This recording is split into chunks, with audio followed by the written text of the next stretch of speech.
We are live. Greetings and salutations, ladies and gentlemen, and welcome back to the Storyteller's Corner. I'm your host, Joshua T. Calkins Trubergy, also known as Byron Sidious. Just doing a little bit of old school gaming and some shooting the shit.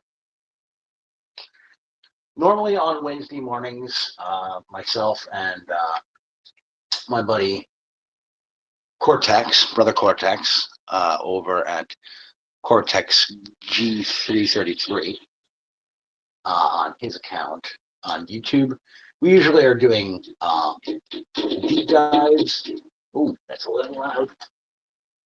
A little loud.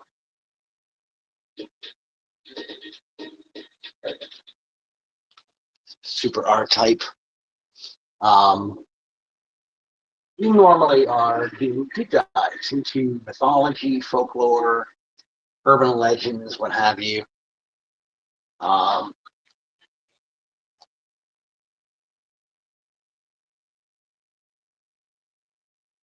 Just the audio levels on this thing. But he worked a 12-hour shift yesterday. Feeling pretty burned out. He needs to take some extra rest. Fuck you. If you're wondering why I flipped off that boss, this was like my fucking 13th or 14th try getting through that boss. Just was not happy. But he is he beat, so he needs some rest. So here I am, just kind of going solo a little bit.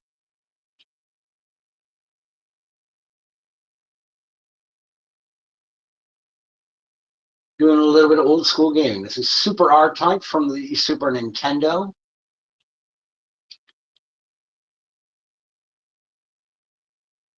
An enjoyable scrolling shooter.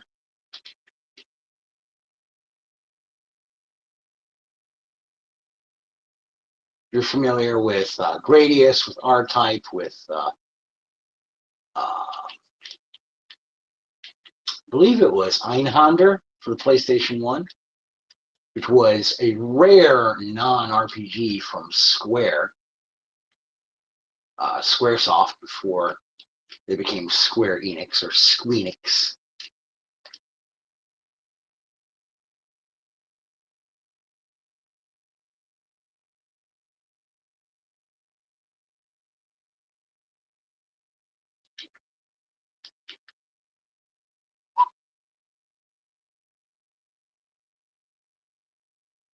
This is not an overly complicated game. Most, on rails side-scrolling shooters are not exceedingly complex. They never have been. But there's a particular gameplay loop that just makes them endlessly satisfying.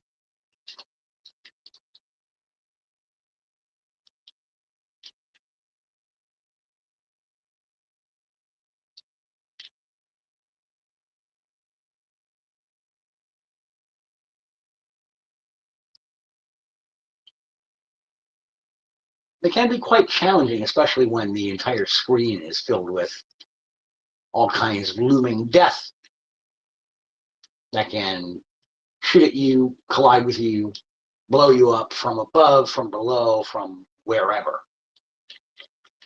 And you have to pay attention to every little projectile and where your own defensive shielding units are, and can those units absorb bullets or can they not? Like the little gray revolving shield elements, they can't absorb bullets, those little orange projectiles that fly through the screen. They can't absorb those, but they can destroy single shot or single hit enemies and hostile units that try to collide with your ship. They can cause them damage, destroy them, get them out of your way, but they can't intercept incoming bullets. The only thing that can is this revolving orange and silver metallic front-loaded accessory or auxiliary unit attached to the front of the ship. Quick save. You see me launch that a couple times. You can launch it off of yourself in order to, impact and collide with enemies, fly through the air. And when it's not attached to you, when the unit's not attached to your ship directly, you don't utilize the auxiliary weapons. It uses its own set of up and down and then kind of vertices shots and angles. Woohoo! On to the next section. But once it's attached to the ship, you can utilize special weapons that you pick up power-ups through the level. Shit. Start you off.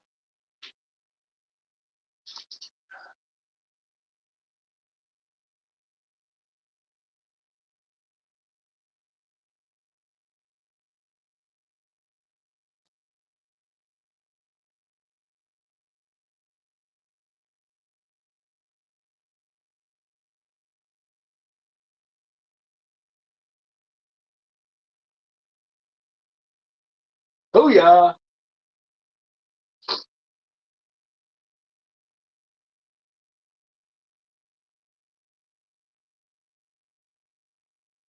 Stage cleared. Save again. Quick save. I quit on that.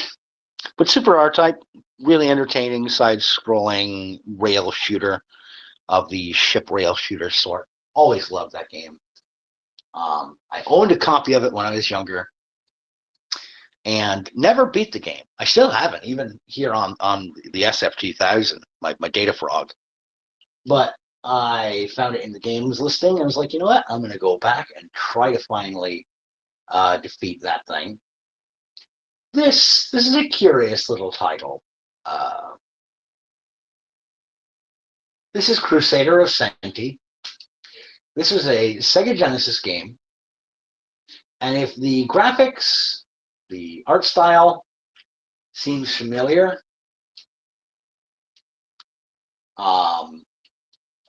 there's probably a very good reason for that. It pretty much is a Zelda clone or ripoff. And I've been thinking ever since I spoke to your mom, being a hero might seem glamorous, but in reality, you have to kill and take away life. But without heroes, we will be killed by monsters. What should we do? The art style, very chibi, kind of cutesy 16-bit anime style. I only just started this game. The basic initial premise is that your character here, who you name at the start of the game, they just turned 14, and according to the traditions of this city, village, kingdom, whatever it is, they haven't really specified or clarified that just yet. As soon as a boy turns 14, he receives a sword and must report to the king that he has turned 14 and is eligible to begin training as a warrior or soldier in an attempt to become a hero. Obviously, with the sort of fantasy medieval setting, this almost makes a strange kind of sense, but it is world building within its own paradigm. So as I go through the game, I'll find out exactly what all that's about. But I'm just doing some quick old school screaming here this morning. Not going to really get into an RPG right now on screen, on camera, unless I'm just going to do a quick little bit of progressing in Super Mario RPG. Because it is one of the main RPGs that I'm currently working my way through.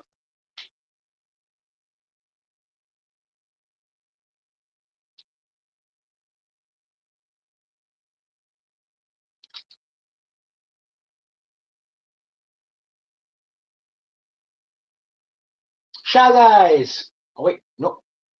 Those were not Shy Guys. Those were the, I don't remember exactly what these guys are called. Sniffets.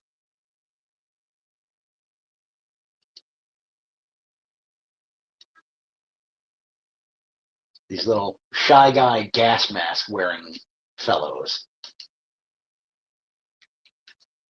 And I remember in, I think it was Super Mario 2, when you first come across these guys, they actually shoot bullets out of the mouth hole on their mask, right about there, as you can see. I always thought they were a bit strange for a Mario enemy.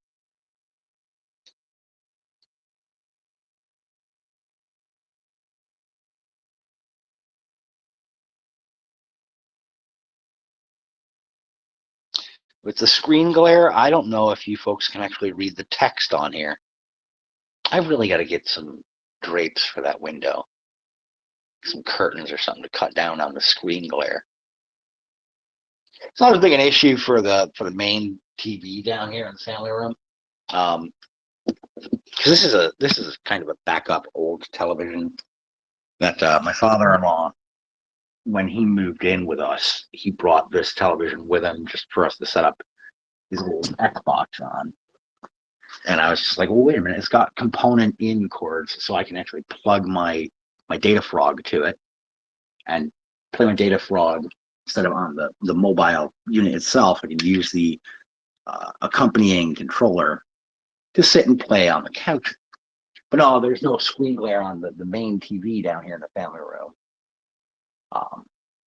where the kiddos will crank open their toy boxes and make an absolute disaster area out of the room. Because they got, the big old wooden toy box here, and a secondary toy box with a bunch of their other toys. Most days, this room, after before dinner and after dinner, the boys especially just create complete havoc down here. Their little sister's getting in on the act too, though. And their older sister, she tries to help out, obviously keep them amused and occupied, but it is her chore to keep this room down here picked up at the end of the day. So, got to make sure the kids have responsibilities. Otherwise, they don't learn to be contributing members of society. But yeah, this window right here, this casement window, I got to get some kind of curtain or something up there to reduce the glare. And yes, there's a lot of books down here, but I've shown you folks that before. You've seen the rather extensive collection of books I've got up here on the walls. And it is a bit of a mess. I got to clear up some of these shelves too. There's stuff up here on these shelves I don't need up here. Really got to get back to those. I got to get around to reading those Shadowrun books eventually. I've got a ton of books up here that I have not yet read. A number of them I got from a fellow bibliophile buddy of mine at work, Jason. That's where about 3/4 of these books came from. He was trying to clear out the back room of him and his wife's house to make room for more books.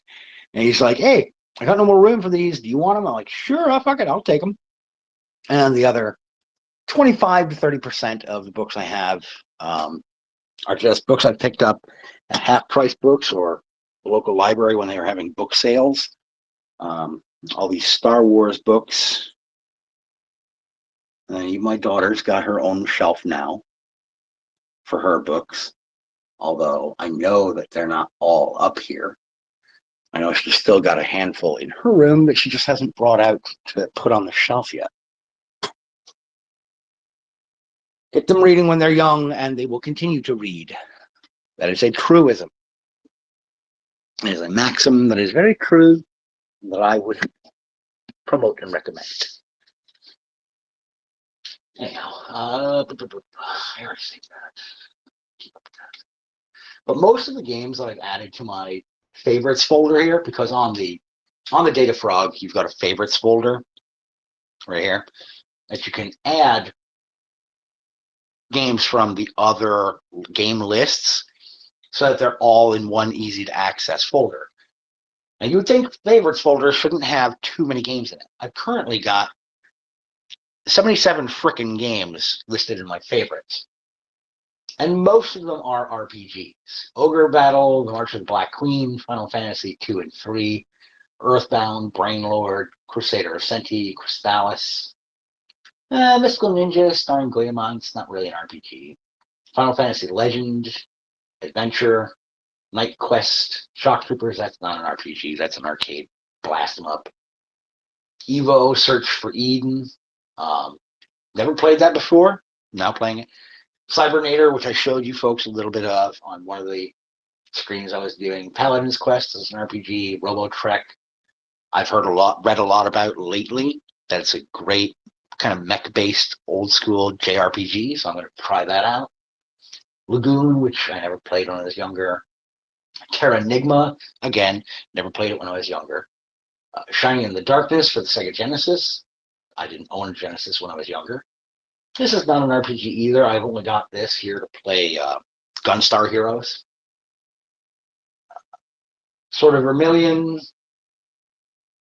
There's a few games on here that are not RPGs, obviously. Sword of Mana. Loved this game when I was younger. Gonna go back and replay it. Lunar Legend. Never played through it when I was younger. I had a copy of it for my PlayStation, the original Lunar. Let a friend borrow it, and he broke the fucking disc, and I was perpetually pissed off at him for a long time. Never ended up replacing it. Now I have a chance to play it again. This is the Game Boy Advance version, so I know there are going to be a number of changes, but that's okay, because I never finished the original to begin with. Kirby and the Dragon Ball Z RPG games for the Game Boy Advance. Got Mario World, Tetris. Metal Walker is a Game Boy Color mech-based RPG that someone recommended to me. Mysterium, very strange. This is a first-person dungeon crawling kind of RPG that's based and couched in old-school alchemy, which I find fascinating. I had this actually when I was younger, and I found the game incredibly difficult. Could not figure out what I was doing, but I'm going to give it a try again. Hey, Lucian, how do you do, sir? You know,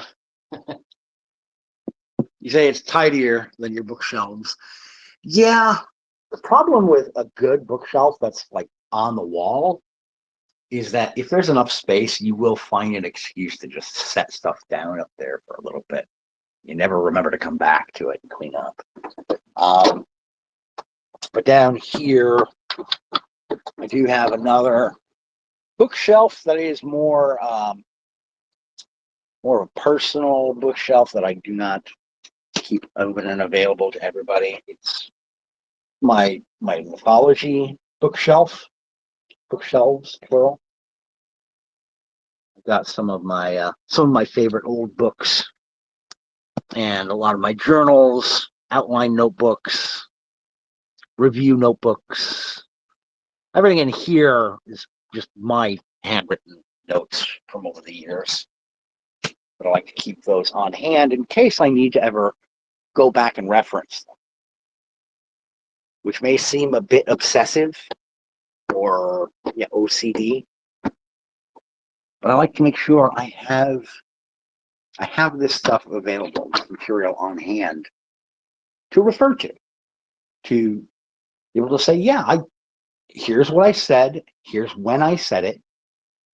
For the notebooks I've got in there that are not just essays or journaling, there's story outlines also in some of those books down there, and review notes from other books or short stories that I've read, that if I'm trying to kickstart my memory for some other conversation I've been having either in real life or online, I have those available to go down and double check and be like, okay, I need a quick reminder or refresher to channel my brain back to what I was thinking at the time. Oh yeah, here it is. Greed. Another weird little RPG on Game Boy. that I started the other day. I just haven't gotten much into it. Demon's Crest, which is basically Gargoyle's Quest 2 on the Super Nintendo. Then there's also the ROMs folder, which, okay, there is a Gargoyle's Quest 2, an actual one for the Nintendo. I remember that. This goes Gargoyle's Quest for the Game Boy, Gargoyle's Quest 2 for the Nintendo, and then Demon's Crest, which is effectively Super Gargoyle's Quest, or Gargoyle's Quest 3 for the Super Nintendo. But you can port your own ROMs onto the memory card that you use to run the Data Frog, and that's what I've got my copy of Final Fantasy Tactics Advance running off of. I don't know if this stream is still up on YouTube, showing anything that's emulated from a Nintendo system tends to get people in trouble. So I'm not sure if this is still live there. I can always hope, but not 100% sure. But I've been, for the most part, just going through, and still very early game. I've only got 5 locations set down on the map. Because as soon as the Clan Wars started up, I began spamming the hell out of the Clan Wars and not really going and dealing with the main storyline, because I want to pump up the skills and abilities of my main group of soldiers in my clan. Now I'm facing off against Clan Dip. All right. Laws, fire spells and abilities are forbidden. Ice is recommended. Got Marsh, my main character, who is currently learning the skills of an archer. I've got him equipped with fighter techniques from the fighter class, or fighter job. Humans have a wide variety of job or classes available to them, and you increase your variety of available jobs by learning and mastering the skills of previous jobs or skills. And I've currently got him learning aim arm in order to disable enemy units. I already got him to learn boost, which is the very first skill you can pick up as an archer. The reason I've got that, boost amplifies any weapon attack damage by approximately 1.75 times. When you use certain fighter skills, which is the other skill set I have him currently utilizing, equipped with, the fighter skills do an excessive amount of damage, but you can use the aim boost ability to amplify it even further. If you're able to land a hit, like with the beatdown fighter technique,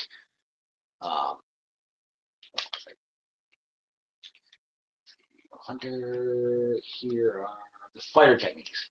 Beatdown, aggressive attack, low hit rate, but very high damage, or very damaging. This skill does almost double your damage for your standard attack. If you use the aim boost skill, you quadruple the damage if it lands on a beatdown. It's all about stacking your skills and abilities. Oh, okay. Yeah, delayed is fine. Delayed, I don't worry about. But so it's important when you're going through Tactics Advance to master your skills and abilities with your party members in such a way that you can combine skills and abilities to do the maximum amount of damage, render the greatest amount of buffs, debuffs, and basically damage building for your own team. And I'm going to go ahead and put it here. Blank. Here. Halbin. We'll keep Lupino in the back corner. There.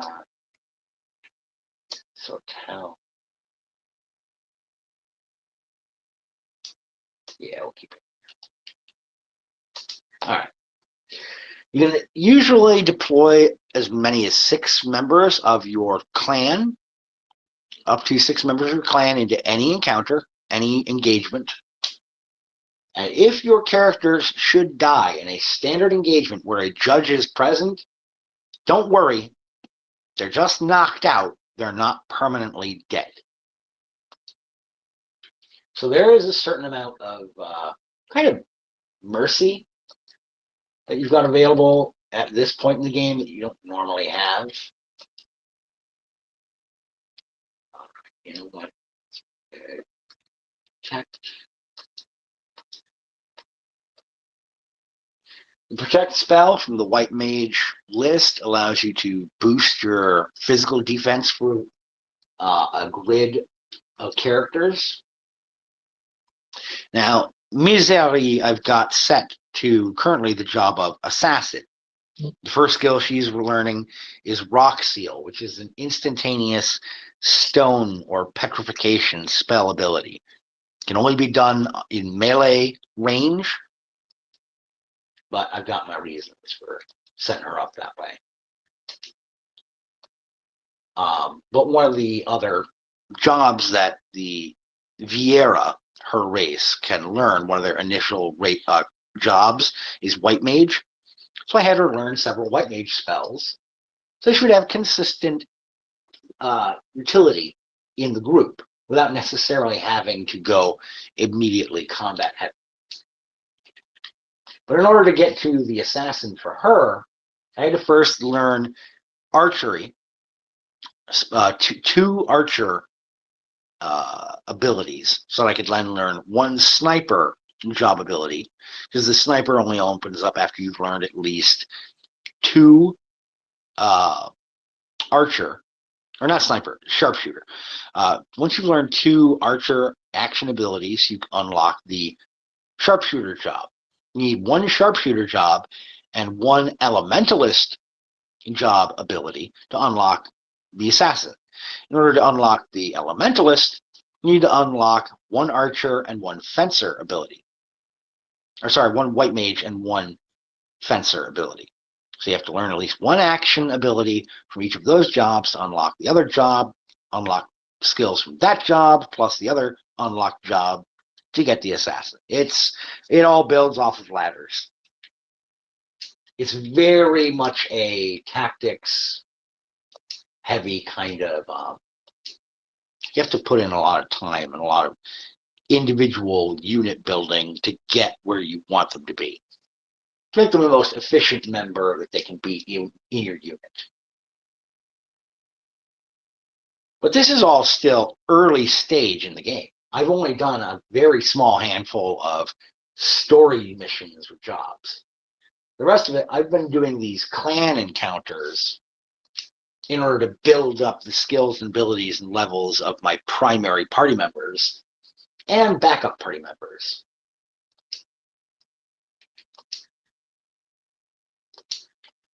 Phantasm. Freeze Blink. Now I'm going to use Freeze Blink Illusionist spell. The Illusionist class, they're called Illusionists, but what they use is entire battle map wide combat spells.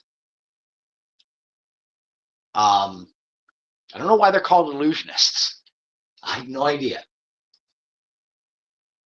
But in order to get the Illusionist job open for humans and Nuamo, which is what his race is, you have to learn, you have to master 5 white magic spells and 5 black magic spells before unlocking the Illusionist. Once you have the Illusionist unlocked, those spells, like I said, they cross the entirety of the battle map. So it's very handy to have a couple of those folks within your ranks.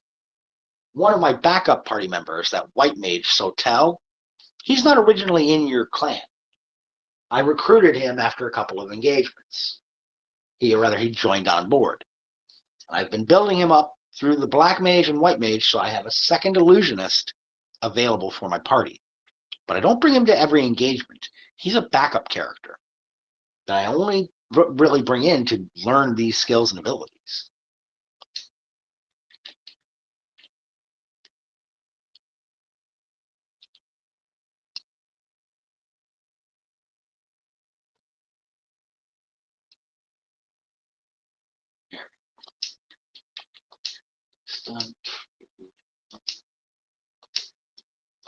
Bring it up.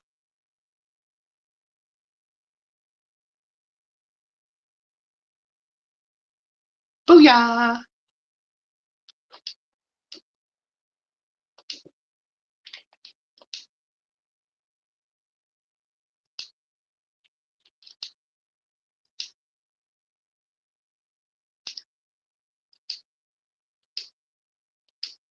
You see, because he's an archer, I can use the beatdown skill at range,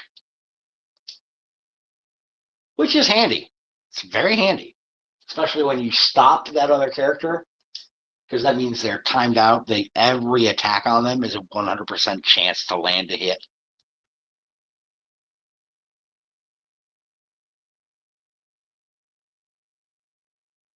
And that's why I use Protect. Oh yeah, I forgot Montblanc has the counter skill from being a thief.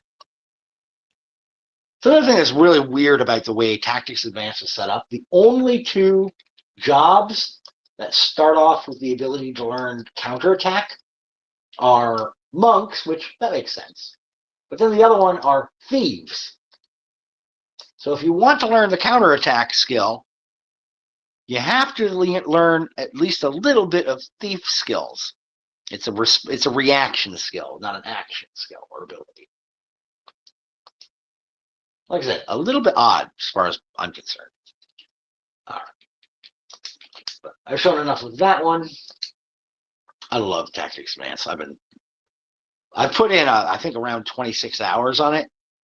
I just put it on the Data Frog about 2 months ago. I don't get a ton of time to play video games. That's why, for the most part, I do play a lot of kind of twitchy, not very in-depth games. I've got 2 of the Summon Night Game Boy Advance games on here. I played the first one for a little while when I was younger, but never finished it.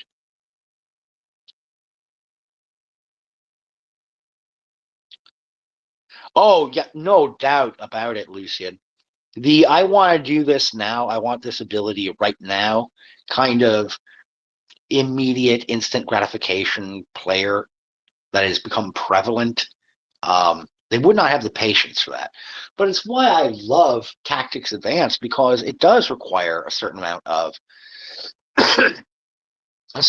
time sink and grinding. I've been playing video games since the Atari 2600.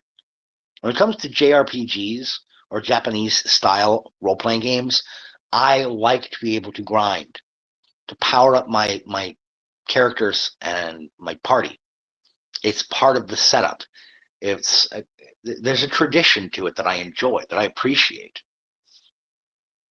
But because I have so little time typically to spend on playing games, I haven't played Secret of the Stars, but it's an RPG, hence why I've got it in my favorites. Oh yeah, Legend of Zelda for the Super Nintendo. A Link to the Past. It's a classic, timeless Zelda game. Secret of Mana. Gonna play through that again. Loved that game the first time through. Gonna play it again. But the other one that I've got on here that I had to drag over from another site was Secret of Evermore. It's not a very popular game. I only played it a little when I was a kid. I was fascinated by what little bit of I played, so I did go and grab myself a new copy of it to play on my Data Frog. But this one, yeah, this one's just pure fun. Burger Time Deluxe.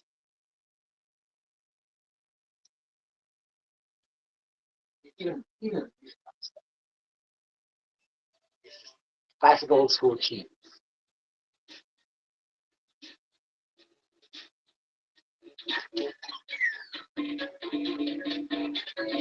A tinny 8-bit music, that chip tune. Nothing quite like it.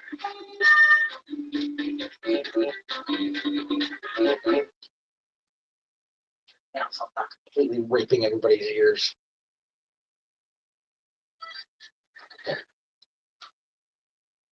This is just classic fun.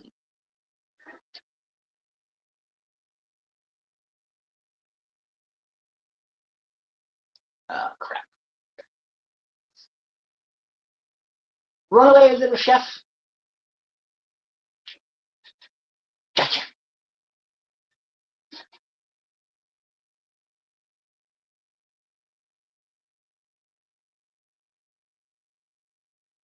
Oh, yeah. Boy, boy. Victory. Clear. Quick save. Now I realize that as an old school gamer, that's a complete cheat, having quick saves available. But I'm a 42-year-old man. I've got kids, a full-time job. I enjoy reading, and I spend a lot of time writing. Yeah, I'm going to take full advantage of the fact that there are save states available on this thing. But you just, I love this shit. And if anybody wants to give me shit about it, oh well. That's I guess what it's going to be. All right, come on, you bastards. Die! Oh, shit. Crap myself there.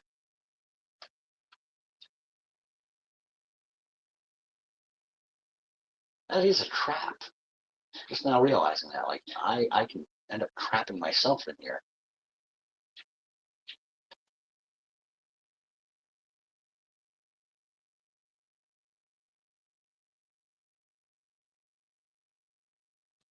Oh, shit. Okay, that's I gotta go another way. That's dangerous.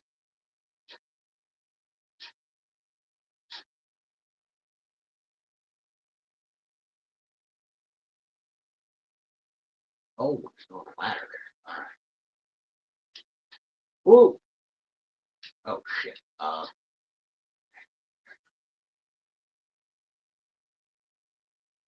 Ooh. Ah! Shit. Game over. Game over, man. Game over. But we try again.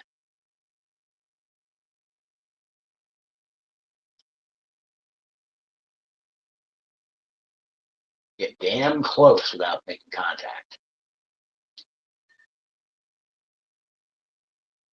Grab that pepper shaker.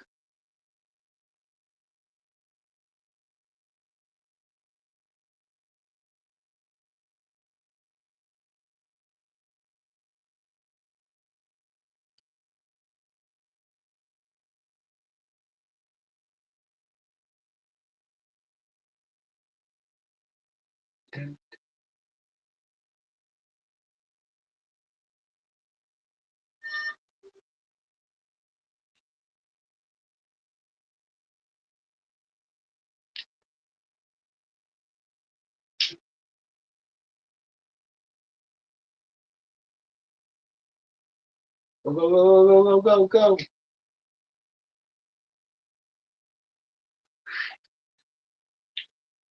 Oh!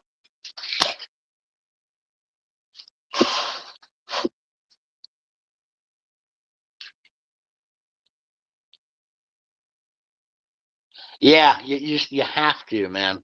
Because Lucian, the point is for me, I enjoy playing video games, old school ones, because they're fun, they're quick, pick up and play.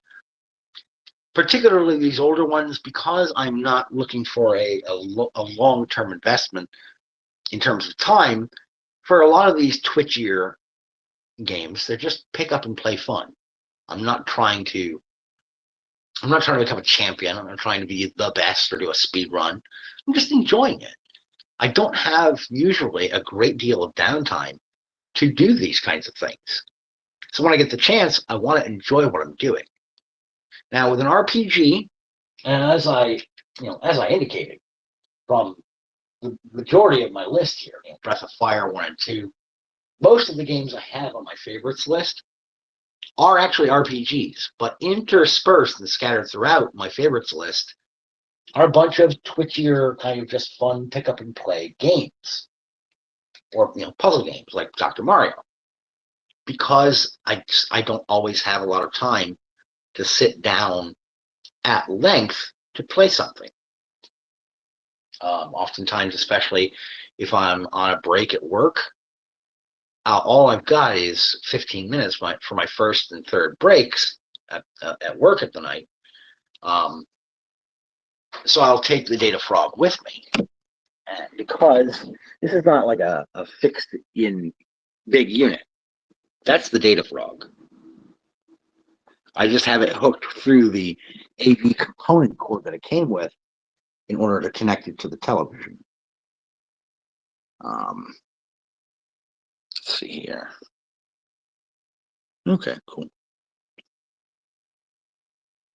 So anyhow, that's that. When I'm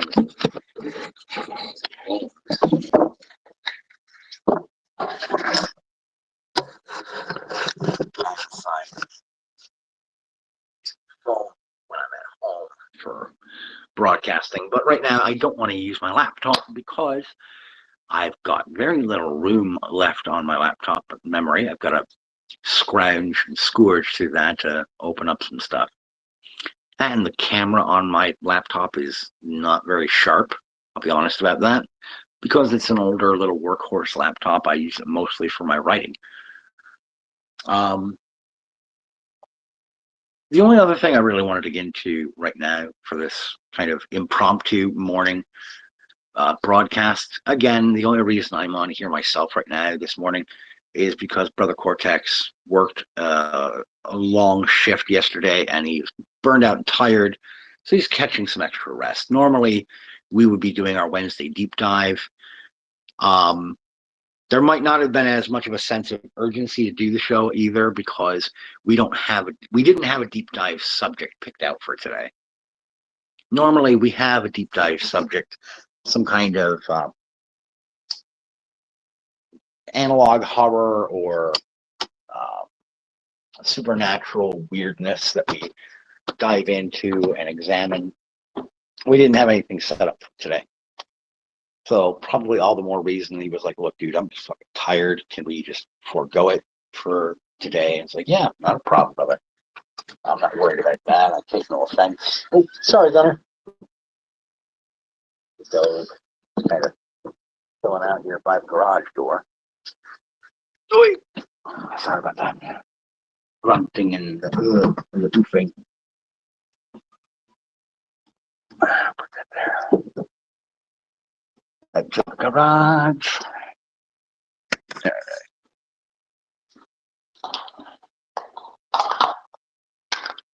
So, Lucy, and I'm actually kind of surprised that you're in the show since this is a morning show. Usually, I only see you when I do my break time, story time at work, which I will be at work tonight, and there will be a break time, story time.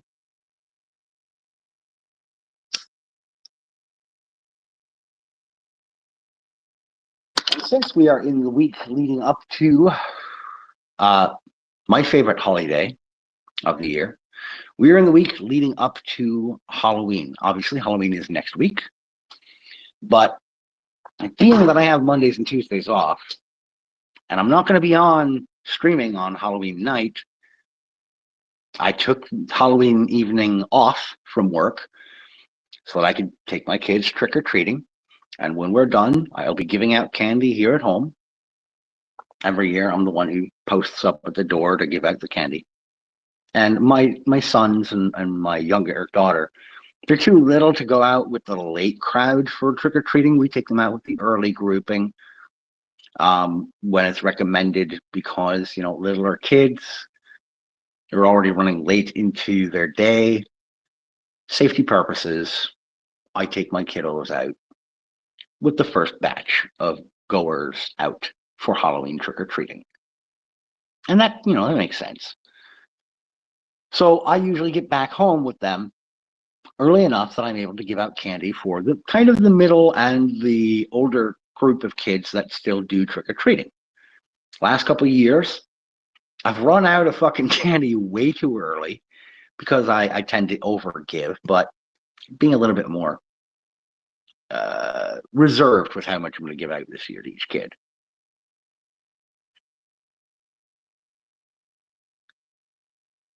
Ref Fry, if you want to know anything about the Silent Hill universe, just have to wait for me to type. Oh, Silent Hill is I love Silent Hill. Always enjoyed Silent Hill. From the very first tale with Harry Mason kind of going off the side of the road and, crashing his car, his daughter taking off on him, not sure where he is, where he's crashed and turned up. All the way through, I played through Silent Hill The Room, what is sometimes classically dubbed Silent Hill 4, but is actually just Silent Hill The Room. I have not played a Silent Hill since The Room. I loved watching playthrough video of PT. That was just fascinating. For a demo, for what was supposed to eventually become a full-fledged game, that thing stabbed into people's consciousness. Fitting, too, given Lisa. And it wrung our collective imaginations' necks for everything it was worth. And what fascinates me even more about the story of PT is it was a free demo. No one had to pay for it. And it kicked off just such an intense conversation in the horror and video game communities combined. Yeah, I've heard, Lucian, that ever since Silent Hill 4, that combat in Silent Hill games has become, it's weird, like they're trying to make the protagonists combat competent, which for me flies in the face of what Silent Hill is supposed to be all about. Part of the terror and the tension in Silent Hill is that the protagonists, from Harry Mason to James Sunderland to Heather, they're not capable. These are not people who are accustomed to getting into combat scenarios and situations. You add the extra layer of, oh, by the way, your opponents in combat sequence are otherworldly psychological horrors from the depths of the Malthusian, Cthulhuan spaces of weird. Best of luck. Here's a crowbar. Do what you can, boss. That's supposed to be part of the tension that helps saturate the environment of those games with its heightened tension, is the fact that these protagonists are not capable. Then in Silent Hill Homecoming, you introduce a primary protagonist who is a war veteran. Okay, there's an explanation for why he should be a little bit more combat capable. He is a war veteran. He's been involved in and engaged in combat, life or death sequences and scenarios. Okay, I'll grant you he should be capable. But again, these are not enemy combatant soldiers who are also, human. These are monstrous, transmogrified, hellacious creatures from a planescape of torment, guilt, anger, and rage. You should not be able to easily take them on with a 12-gauge shotgun. You should be able to pepper them a little bit with some buckshot and then have to run your ass away. That's what Silent Hill is. So trying to make the primary protagonists capable, I don't know, it sticks wrong with me.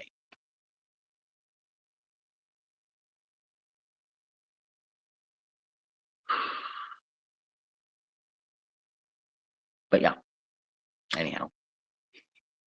I was saying before, because I'm not going to be having many break time story times before Halloween, I am going to be starting tonight the presentation of another Amelia City story during the break time story times, another horror tale.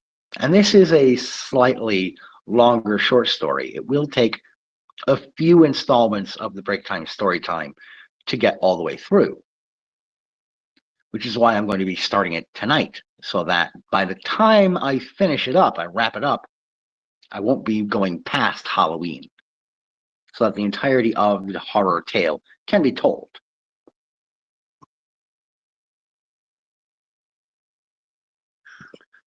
I'm getting a lot of notifications for, okay, yeah, other shows that are starting on both Rumble and YouTube.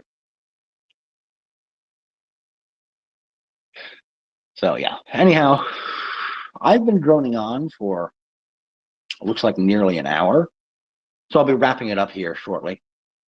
But protagonist is an escaped convict. Okay. See, I never played Downpour, so I don't know what that is like. But yeah, if the protagonist is familiar with life and death combative conflict, then I can see you explaining their capacity for combat that way. But other characters like Harry Mason, James Sunderland, Heather, they should not be able to engage in combat skillfully. But Lucian, if you or anyone else in the viewing landscape would like to pose a question, any sort of question, go ahead and let her rip, because I will be going away pretty soon here. I gotta grab lunch. I gotta finish some editing on another story.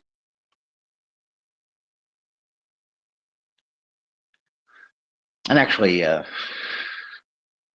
want to do one last little bit of tightening up on a section that is going to be coming out this Saturday, starting the presentation of Five and Dime, a novel by yours truly, which will be presented in its original publication. It's an initial publication on Substack on Montag Publishing. Won't be through me directly. It'll be through Montag Publishing at Substack. They have agreed to partner with and work with me in publishing this novel as a serialized presentation. It also reminds me I have to put together some kind of cover for it.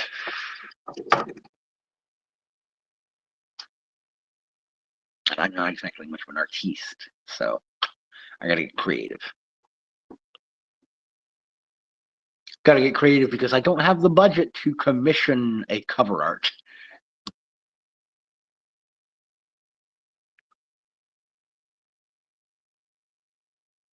Oh yes, Lucian, that is curious.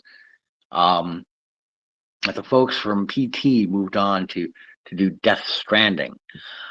I personally, didn't want to do that.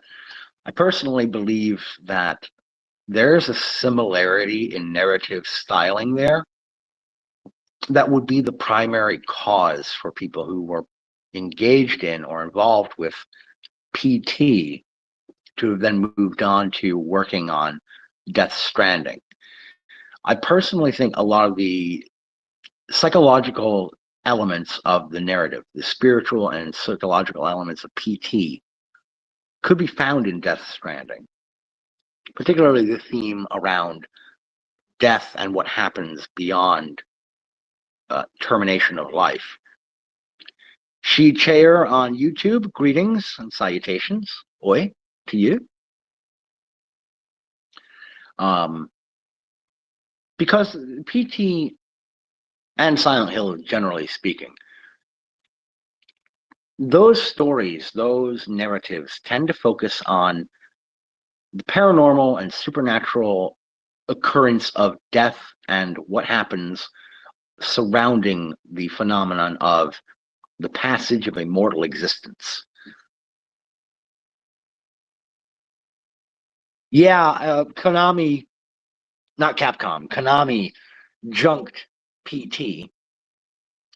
And they junked PT, I think, because of their disagreements with Hideo Kojima who is, I don't remember if Kojima was attached to PT or if he was a consultant or how, I don't remember how he was involved with PT, with what was going to become Silent Hills, plural. But I do know that his main actor there, Norman Reedus, was going to be in PT as the primary protagonist for that story, and then Reedus showed up as the primary capture model and actor for Death Stranding. Okay. Yeah, if Kojima was the creative director of PT, it makes plenty of sense to me then that he carried over several people who were interested in the PT project to then work on Death Stranding, including the involvement of Norman Reedus and as well as Guillermo del Toro. Because Guillermo del Toro was going to be a principal, one of the principal writers of Silent Hills, and Guillermo del Toro is a longtime veteran of weird fiction and kind of that kind of supernatural, paranormal, cosmic style or subgenre of horror. And having him involved heavily with Death Stranding, again, makes sense given the thematic choices that he has made over the course of his career as a storyteller. Being attached to PT makes a certain sense, and then moving with Kojima on to Death Stranding, again, makes perfect sense. Del Toro's style of oddity is beautifully fitting there. I could see him creating creatures for a Silent Hill setting that would make one think of the creatures from something like Pan's Labyrinth, too, with the eyeball walker, the revealer. Although he's got some proclivities, or seems to have some proclivities that are less than savory, and I don't mean classically in the horror sense. There's hints and rumors there I'm not fond of. But again, it's only hints and rumors right now. Because otherwise, Del Toro is a masterful storyteller. Then again, so was Lovecraft, and quite a lot of hay has been made over the decades about some of his inclinations and perspectives. A lot of hay that ultimately ended up ruining or attempting to be used to ruin his posthumous reputation and the great achievements and works that he has put forth into the area of cosmic and or weird fiction. It's why I always recommend try, if you can, to separate the art from the artist.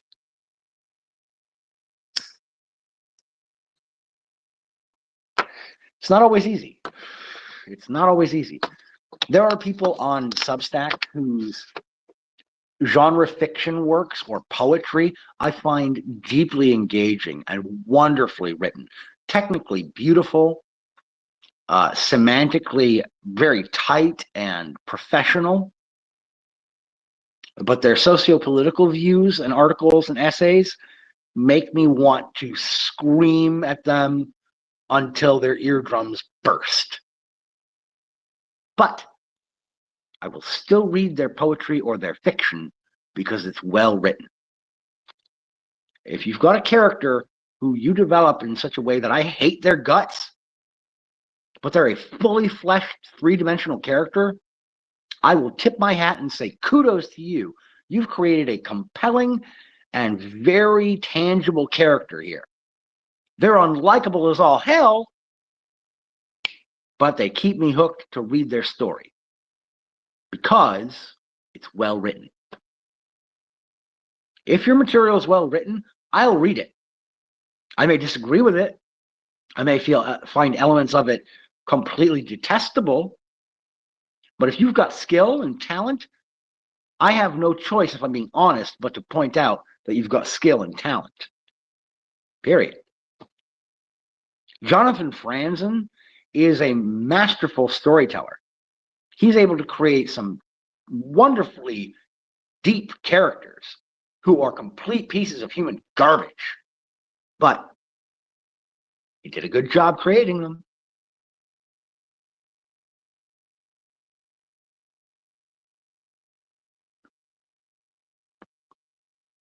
Exactly. Yes, Lucian. They were men of their era, men of their culture, men of their region and time. You have to be able to separate. But anywho, that's going to do it for me for now. Lucian, and who was the other person on YouTube? Shire. Not sure if they stuck around or if they'd been in for the length of the show or if they were only around for a little bit. Either way, I appreciate them deciding to take some time and to spend it here in the Storyteller's Corner with myself. I know that you have many other options in terms of your streaming entertainers to listen to and watch. And I appreciate any number of folks who decide to take that time and spend it here with me. I appreciate that you have options and you've chosen me for now. So thank you. But that's going to do it for me, folks. I'm going to wrap up. I thank you for tuning in. I encourage you to tune in later this evening at around 8 o'clock p.m. Central Standard Time. I live in southern Minnesota. Central Time is where I'm at. So 8 p.m. roughly. Could be as early as 7:45, could be as late as 8:15 when I'll get started because my break time fluctuates from my middle break, my half hour to 40-minute break. And that will be for break time, story time. Thank you, Lucian. And you used the phrase that I oftentimes end things with. Thank you for tuning in. Thank you for listening. I ask that you take care of yourselves. And as always, keep reading.